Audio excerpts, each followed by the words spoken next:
प्यारे बच्चों, एक दफ़ा का जिक्र है, किसी गांव में एक लकड़हारा रहा करता था। वो लकड़ियां काट कर उन्हें फरोख्त करके अपनी ज़िंदगी का गुजर बसर कर रहा था।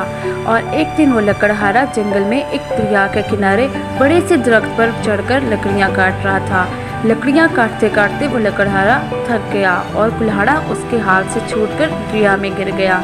लकड़हारा परेशान होकर दरख्त से नीचे उतर आया और दरिया के किनारे बैठकर रोने लग गया।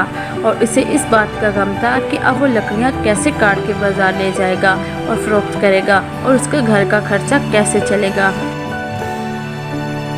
अचानक एक फरिश्ता दरिया में से नमूदार हुआ और उसने लकड़हारे से रोने की वजह पूछी। लकड़हारे ने अपना दुख बताया, कहा कि मैं लकड़ियाँ काट रहा था और कैसे उसका कुल्हाड़ा नीचे गिर गया। तो फरिश्ते ने इससे तसल्ली दी और दरिया में गोता लगाकर सोने का एक कुल्हाड़ा निकाला। और लकड़हारे ने सोने का कुल्हाड़ा लेने से इनकार कर दिया और कहा, मेरा कुल्हाड़ा तो लोहे का था।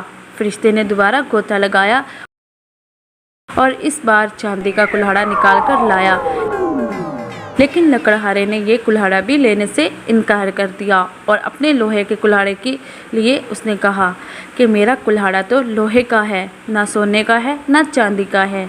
फरिश्ते ने एक मर्तबा फिर गोता लगाया और दरिया से लकड़हारे का लोहे का कुल्हाड़ा निकाल लाया। लकड़हारा अपना लोहे का कुल्हाड़ा देकर बहुत खुश हुआ और फरिश्ते का शुक्रिया अदा करने लगा। फरिश्ते ने लकड़हारे की ईमानदारी से मुतासिर होकर सोने और चांदी के कुल्हाड़े भी लकड़हारे को इनाम के तौर पर दे दिए। तो प्यारे बच्चों, इस कहानी से हमें ये सबक हासिल होता है कि हमें हमेशा ईमानदारी का सिला मिलता है। ईमानदारी बेहतरीन हुकमत अमली है।